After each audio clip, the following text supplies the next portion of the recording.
Welcome to Autism Weekly, the podcast that discusses autism news, current events, and inclusion. Each week, we welcome a guest to the program to share their unique perspective and expertise as it relates to the fascinating world of autism. I'm your host, Jeff Skibitsky. I'm the founder and president at ABS Kids.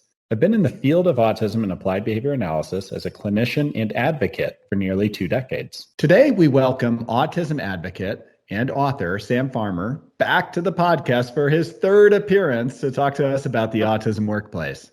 As many of you may know, Sam is an author of a book titled A Long Walk Down a Winding Road. The book offers clear advice and simple steps for overcoming adversity and improving your life.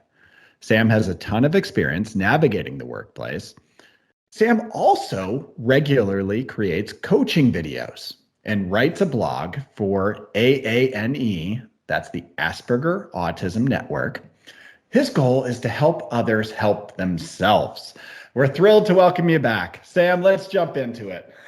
All right, wonderful. Great to be back. Oh, yeah, it's always a pleasure to chat with you. But let's talk about your history. And maybe this will kind of give us a little bit of perspective to understand where this advice is coming from. But what was your first job? My first job was actually quite wonderful.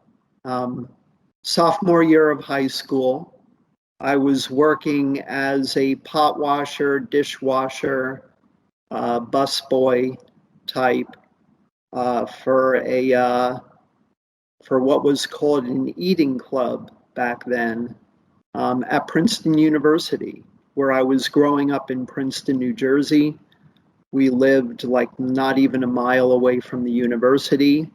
And many of us in high school often went to these eating clubs, which others might think of as fraternities, to find work in the kitchen. And what made that job wonderful was that I had it until I graduated high school. I worked with very kind, understanding, good people, some who were my age, also in high school, others who weren't, and with a group of college students there who thankfully liked me.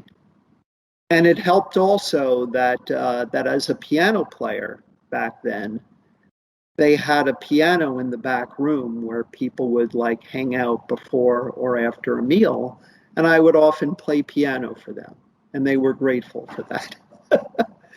So that was wonderful. So when you're talking about, that first job, and actually it kind of gets me thinking on a different subject, but and I guess I'll throw this question out there. Right now in our workforce, there's not a lot of stickiness. You just mentioned how proud you were that you were at the same job for a bulk period of time. Is there something more unique about the autistic experience that kind of where you want that consistency in your job, where you want to know what you're doing and you're maybe willing to stay with a job a little bit longer because it feels right? Well, consistency is a great point.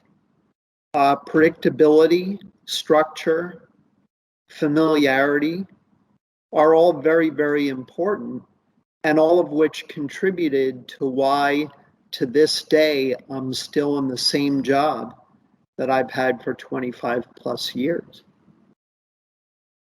You're with a company that long, you know what to expect going into work. You know the people very well. You're locked in, as I've been for a very, very long time, with the routine. Mm-hmm. And it's that sense of predictability, knowing what's expected of me, knowing the work, in my case, knowing the technology well, where I'm an information technology solutions consultant. And the people, more important than anything else, the people you're surrounded with, your coworkers, have been really wonderful, that I've had every reason to be at the job that I've been at to this day for 25 years. Yeah, and what you just said, I don't know that that changes too much when you were talking about the people. I don't think that changes too much for anybody's job experience, is that the culture is the people. You don't leave the job, you leave the people that are working in the job with Arguably, you. yes. So Yes. do you have any stories about, specific people within the workplace that maybe, and I guess this would be a teaching lesson for all of us, but maybe we're able to help a neurodivergent person acclimate to the environment better? What could they have done, or what did they do, because you're still there 25 years later, to make your experience that much better? Well, I write about this at length in my book, in my workplace success chapter. And there's really a lot of you can do, a lot of good habits that can be built with respect to things like work hard, be likable, um, and by be likable, I'm referring even to little things like if you see that somebody is behind you, open the door for them. If you're headed to the elevator, let them walk in before you walk in. If you're walking down the hallway and you see somebody working on something and they're struggling with it, maybe just to ask, are you okay? Is there anything that I can do to help out, as I've often done at work? Um, Doing things that make you likable, even when somebody sneezes, saying bless you. Little things in the workplace like that can go a long way. If you're in a workplace where you're collaborating with other people, rather than saying, I got this done, I did the work, I'm really proud of this, instead say, we did it, we did the work. Having that team concept, and people will find you likable. Mm-hmm. To use the words. Words matter very much in the workplace. That when you're in a team effort, to acknowledge your team members, back them up if something comes up on a day off when they're not around but you're around. Have their back when they need you to. In terms of coping with stress in the workplace, get out of your cube, take a walk around the office floor. As long as people aren't really immersed in what they're doing, um, if they look like they can give you a second of their attention, just say hi. Maybe strike up a quick conversation. If you have coworkers with children, any parent is going to love it if you ask them, hey, how are your kids doing? How's school going for them? What have you? Expressing interest in the lives of your coworkers. And also, take a break. Taking breaks, very, very important. If the weather is nice and you have a couple of minutes, get out of the building, take a walk around the building, just to kind of let off steam, get some sun. Taking breaks, stopping for a minute just to take a deep breath in and then out. And when you're breathing out, kind of imagine in your head that all of the stress that's inside of you is leaving your body as your breath leaves you. Breathing in and out, as simple as it is, can work wonders. I depend upon that on a daily basis for managing stress in the workplace. And those are among the many different pointers that I give in the book, of little things, small things that can go a really, really long way in terms of being successful in the workplace from a social perspective, being likable. Mm-hmm. The other thing I'll bring up is that it can be a very, very difficult decision to make of, do I reveal my diagnosis or do I not? It's something that you may want to think about depending upon how you feel about the people you're working with. You may want to do this, you may not want to. I'm in favor of disclosure, but I'm fortunate enough to have the confidence that I can tell people I'm autistic and not face reprisals. Regrettably, because of ableism rearing its ugly head in many workplaces, regrettably, that can be easier said than done. It's certainly a decision you want to think about before you do it. But to me, a potential advantage of revealing your diagnosis is that people will know that, and the expectations that they set of you can then be tailored accordingly.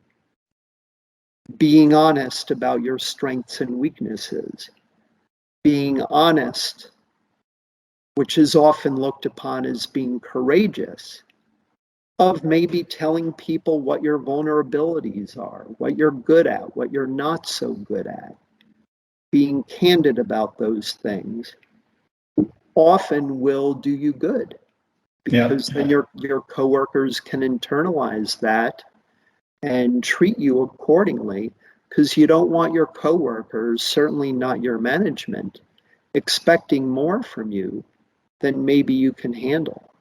Yeah, I like the way that you phrase that, as being able to explore your strengths and weaknesses and helping your team to understand, because you are a team, is that everybody needs to understand those working parts. And so even if you don't disclose a diagnosis and you're not wanting to go the full 9 yards to say, hey, you know what, this is how I identify, which nobody should be ashamed of or not have pride in or it's anything. Courageous. It's courageous, a wonderful like you thing said. to do, in my view.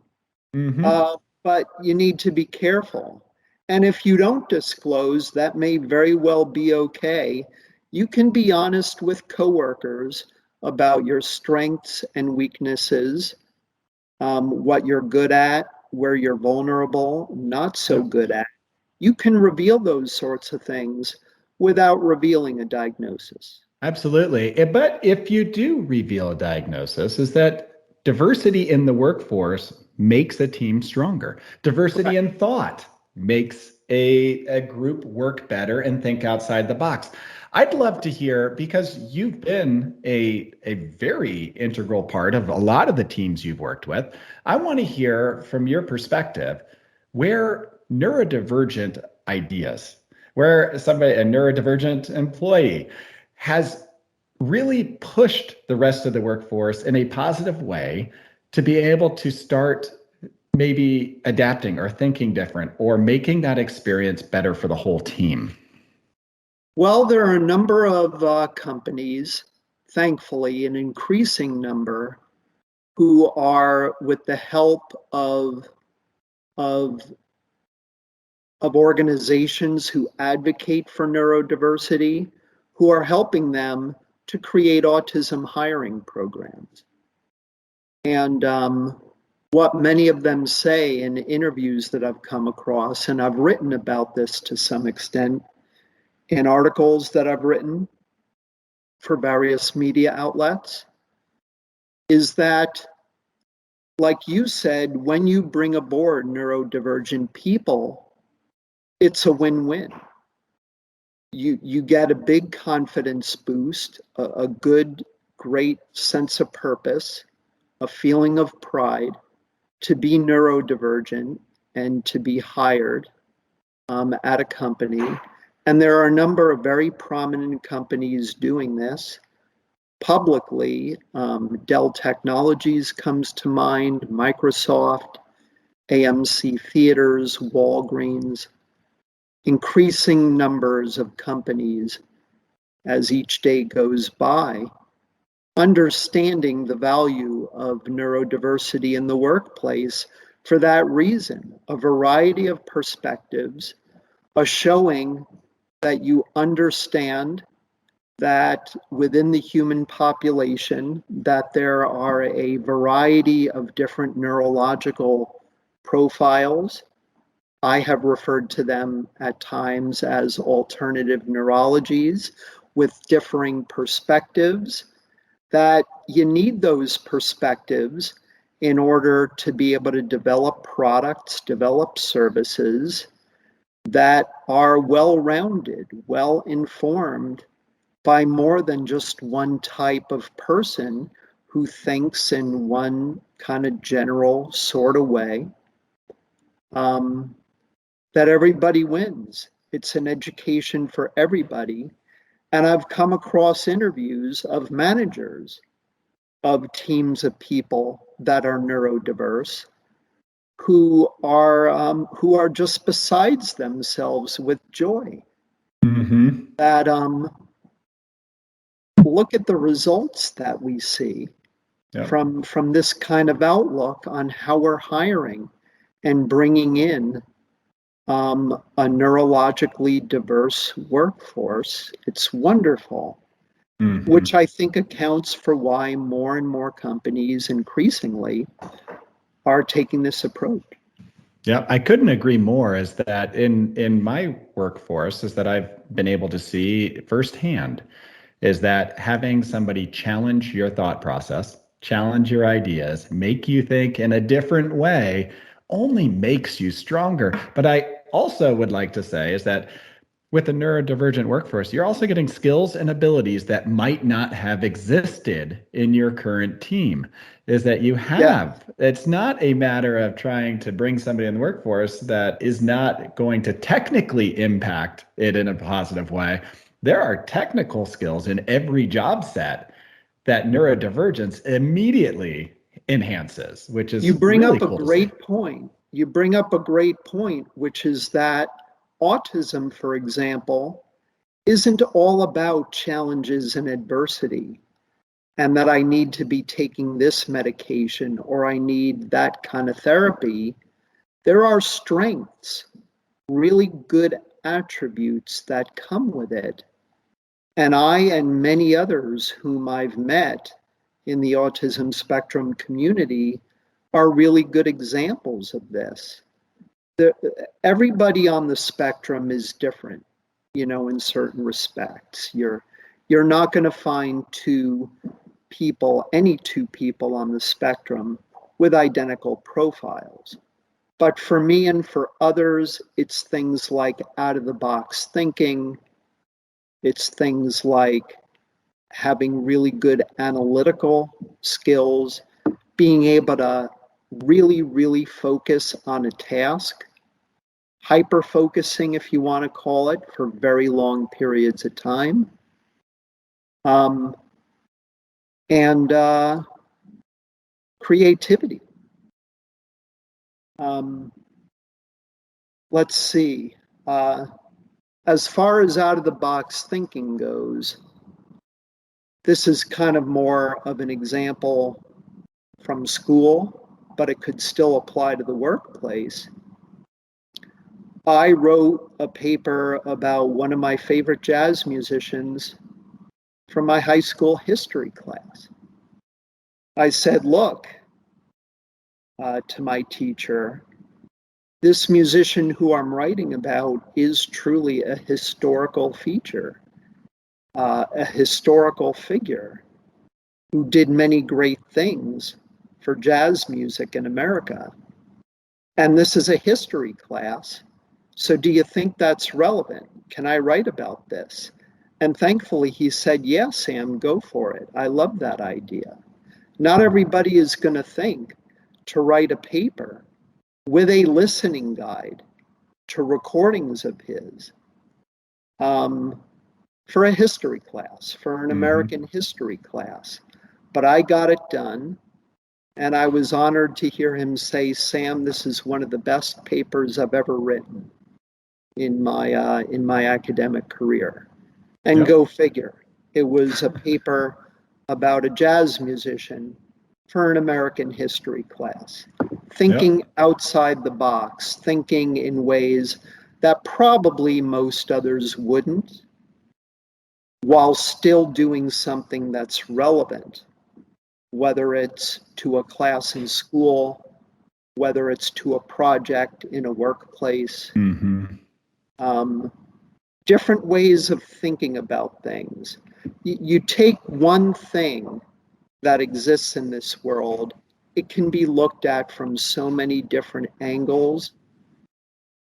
People can attribute any number of different spins to the same phenomenon or event, so many different interpretations of the same thing. We're all better off for having an understanding of more of those perspectives than fewer of them. When you were describing all of those things, going through the idea of being analytical, being able to stay focused, being able to think outside the box. I'm just sitting there and I'm like, all right, if I did a reference check on somebody and this is what came back, I'd be like, all right, sign them up, get them onto my team right away. They have all of these inherent skill sets that I'd love to bring on my team. So when you're coaching autistics to go out and find work, to go and apply for jobs, are you coaching them to highlight these skill sets, these strengths? Are you helping them to really enhance their own profile by really looking at who they are and being aware of that?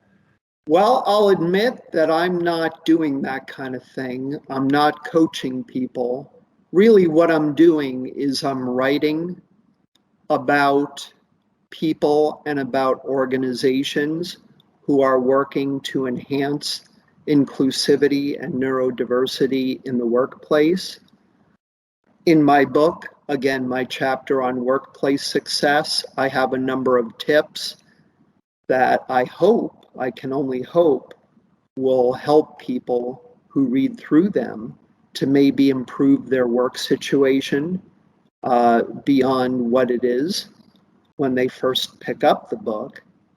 It's through my writing that I endeavor to help others.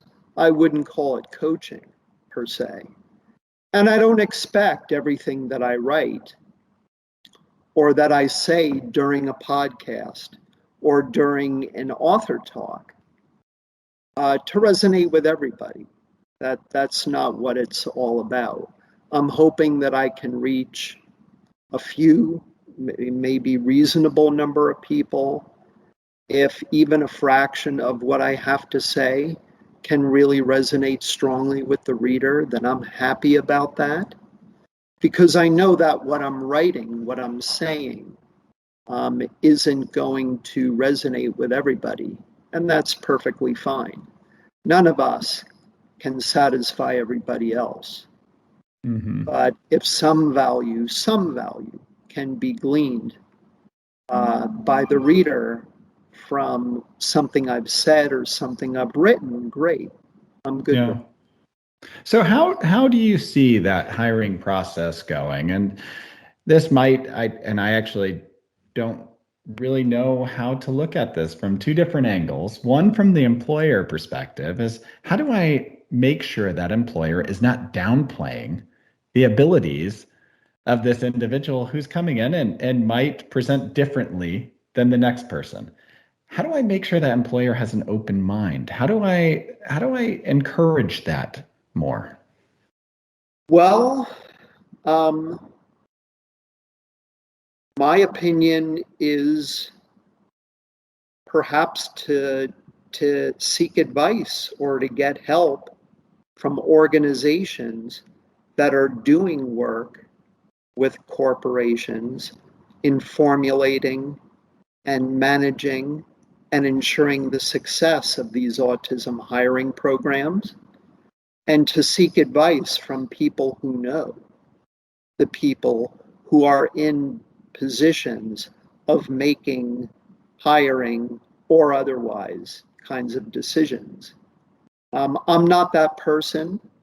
What I do know is that a lot of criticism, I think fittingly, has been attributed to the traditional job interview, that a traditional job interview often doesn't allow neurodiverse people to properly showcase their strengths, and often, regrettably, will set them up for failure, leading to the disproportionately high unemployment rate among neurodiverse people in this country. I would hope, I believe from what I've read, that it's coming down, but it's still disproportionately way too high, more to be done. But seek out the right people for advice on certain hiring programs with certain companies. There's research that can be done on the internet of these companies' hiring programs. I've seen them. I've looked at them to gather information which I have seen fit to share in the various articles that I've written, which again, all of which are listed at samfarmerauthor.com of what I've written about. But there are coaches in the community who can help you with these things. Who should I turn to for employment? How should I approach a job interview? Should I seek out an autism hiring program that would spare me of the traditional job interview and maybe allow me to showcase my strengths through an internship? Or if there are interview questions that I would be allowed to write out my responses to, maybe from the comfort of my own home, and then submit back to the person making the hiring decisions, rather than the pressure of being face to face with somebody in a room interviewing you, those sorts of things. It's seeking out the right people to be able to proceed accordingly. Yeah, so you just mentioned something very interesting to me, and that was the idea of giving somebody the opportunity to process and potentially do it in a written form, but not Sure. having to do it face to face, which Yes. right now is becoming more and more the norm of the workforce in general. Yes. COVID has changed the way Yeah. that we have done business. How do you see that? How do you see that as a benefit for potentially neurodiverse individuals, or is it not a benefit? I mean, what is the view on that? I think it's wonderful because the more options that you can provide job candidates of how they can apply for positions, the better. Because we all have differing sets of skills. Ideally, any employer would want to be able to see the strengths of the candidate. Maybe some of them would want to hear out a candidate's assessment also of what they're not good at. But to give the options of, do you want to be face to face in a room? Do you want to answer interview questions online or through email, where you're not faced with the pressure of being face to face? Do you not want anything to do with any kind of interview, written, remote, or in person, that you would rather, say, go into an internship or a kind of program where you're given ample time to showcase your strengths to the extent that you would want to be able to show your strengths so that you're better positioned to land the job? It's all those different approaches. Bring it on. I'm sure people can think of others that I haven't mentioned just now. Yeah. Because we're dealing with a diversity of people, with a diversity of different sets of strengths, of vulnerabilities. And the more options you give in light of that, the better. Yeah, you know what? I watching it firsthand with the kids and sometimes the remote learning from last year, it kind of puts it into perspective is that you had a lot of children, and I'm not saying this is everybody, but you had a group that just started thriving by doing more of a remote engagement, having more social media based relationships rather than having to do it in person. It's having that option of how best to be able to bring out your skill sets in the workforce has got to be the same.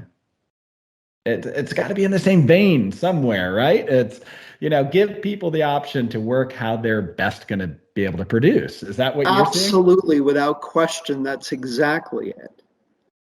Being respectful of the different scenarios in which differing kinds of people can succeed.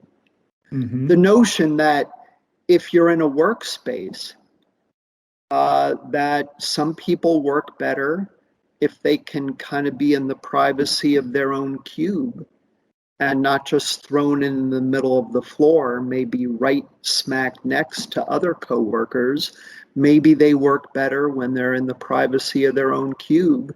Maybe they work better when they are side to side with other people, where maybe that can facilitate dialogue between colleagues and facilitate teamwork. I mean, any number of things that I've come across as I've read and researched this, of how you do interviews, how you recruit, whether you're letting people work remotely or have the option of working in an office space, how you organize your office space in terms of where people work, how they work, whether in groups or individually, or maybe a mix of both. That plays into how you organize the office space, what goes where. Mm-hmm. There's so much to think about, so much involved. And there are plenty of people in the community who know a lot more about this than I do, about what would work and what wouldn't. And those are the people, I think, to seek out, to learn more about this. And the more you know, the more likely I think you are to succeed in the work. Mm-hmm. It's funny that it takes a pandemic for us to figure out something that seems so logical. Isn't it remarkable? I know. Oftentimes we learn things the hard way. I know. And interestingly, sometimes, oddly enough, maybe that's the best way to learn, because it really rubs in if things are learned the hard way. Mm-hmm. That it's hard in that initial moment, but then long term, it could be beneficial, perhaps counterintuitively. Having these discussions and actually thinking about it and realizing everybody's individual preference might be different, yet to have the best work environment, you have to be flexible at times. All of these things are so key. Yes. And I know that you touch on a lot of this in your book, and I do want people to understand, just that experience that you're sharing of how you navigated from day one and got into the workforce and were able to excel through the workforce, is people can learn from that experience. So where do they get that information? Where do they get the information about your videos and blogs? Well, they can go to samfarmerauthor.com/media. And there are a number of articles in the list of articles and blogs that I have at the top of that page, a reasonable number of which deal with neurodiversity in general, neurodiversity in the workplace. I write a lot about different institutions, organizations that are working towards greater inclusivity in the workplace. Much of my research that goes into my article writing zeroes in on organizations who are doing the critical work that I think the public at large should know about and be aware of, and links to all of those articles, and of course, links on the book page to where my book can be found on Amazon. It's all there at samfarmerauthor.com. And below that long list of links to articles and blogs, I have various videos and recordings of interviews and other items that might be relevant. But I think that with respect to the workplace and with respect to neurodiversity, really the articles on my media page are going to be maybe more relevant than the videos I've done. It's all at samfarmerauthor.com. Yeah, and we appreciate all of the time that you've put into gathering this material. And I'll firsthand say it's so important as just looking through it. It just creates more dialogue. It creates more discussion and hopefully change over time. So thanks again, Sam. We appreciate your time today. Thank you so much. This was wonderful. Thank you for listening to Autism Weekly.